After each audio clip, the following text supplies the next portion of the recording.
Today we're going to look at creating a realistic steering device, and that's using PHX and wire. First we need to spawn a metal plate 2x4 from PHX General Construction Props. We then need to go down to Phoenix Storm's Premium Models MISC and spawn 3 iron beam 2s.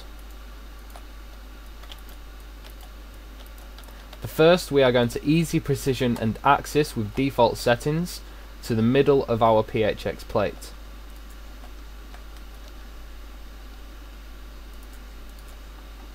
So now you can see that it spins freely on our plate. The next two beams we are going to easy precision and weld. The first into the middle of our PHX plate.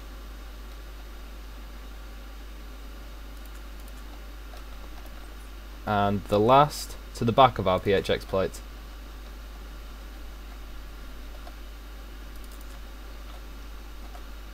The front and rear beams are going to be the parts which hold our wheels.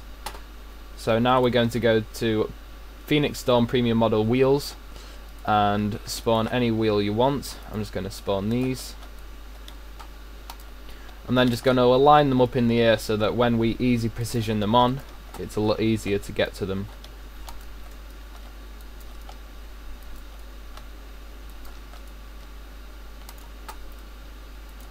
So now we need easy precision and axis again, and again we're doing this on the default easy precision settings.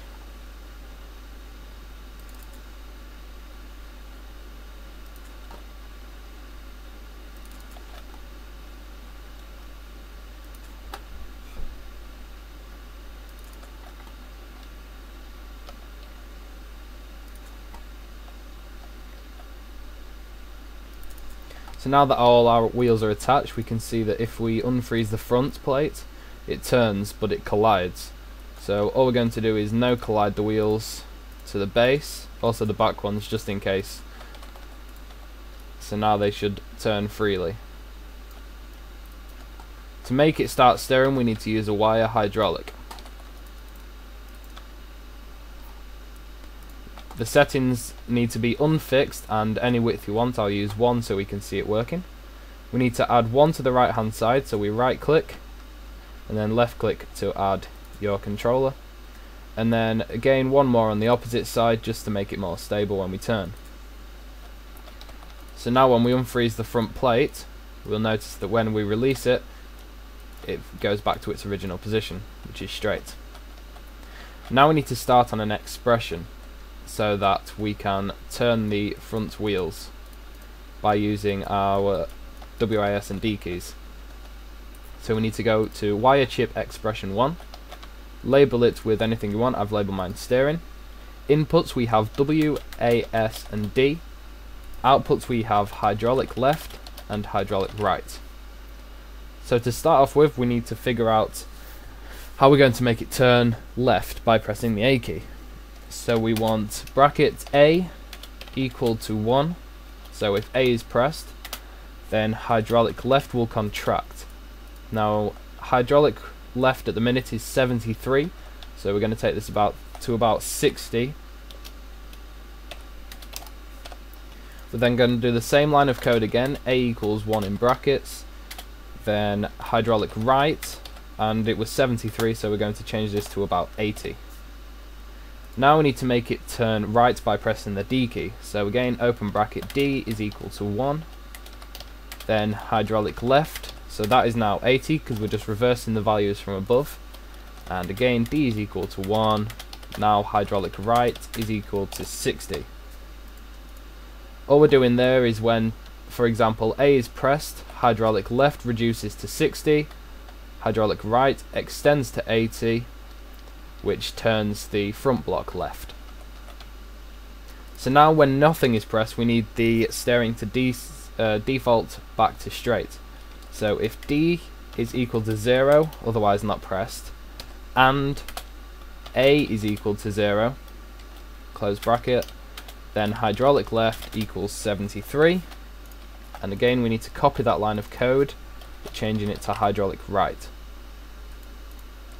So there is our basic expression, which I'm going to spawn in the middle of this middle plate. Now we need an airboat seat or any other chair you want to use, and attach an advanced pod controller to the back of it, linking it up to the chair. We now need to wire the values up. So hydraulic left wants to go to hydraulic left, the right hydraulic to hydraulic right, and then WAS and D to your advanced pod controller.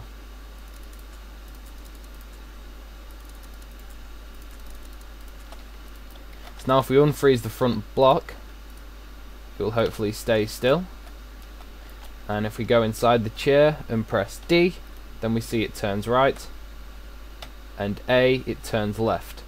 But we need to change the values slightly, as you saw there, because it didn't turn a lot. So all we do is take out our expression tool again, and I'm going to change the values down to 40 and 100, and then 140.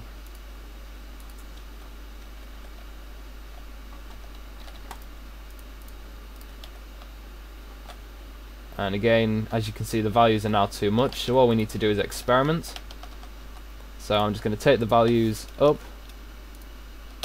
and all you can see there, all I did was type in 1000, which is why it went horribly wrong. So now if you get back in the chair, after unfreezing the front, we see that it turns quite a lot. It's probably too much now. So again, go back to our expression. As I say, it's just experimenting with the values. I'm going to change it now to 90 and 50. And this seems about right for a decent steering length. So now all we need to do is add some thrusters. And I'm going to start these off at 500. I'm going to attach these to the rear column, because if we add them to the front column, at the left and right, it will straighten off the steering because the force equals out and overpowers the hydraulics.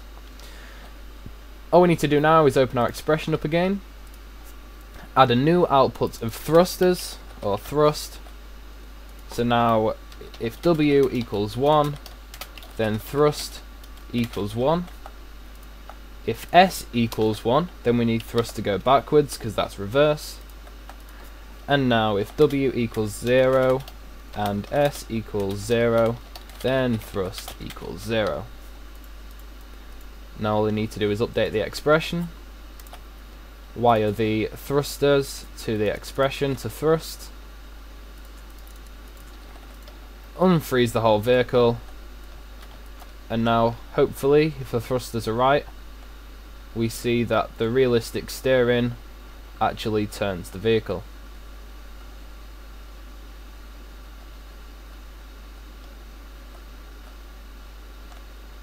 So there we go. A realistic steering car, and you can use this to experiment with anything you want. Hope this has helped, and please visit www.gmodders.co.uk for more information, tutorials, and also give us any suggestions via the comments on YouTube or posting in the forums. Thanks for watching.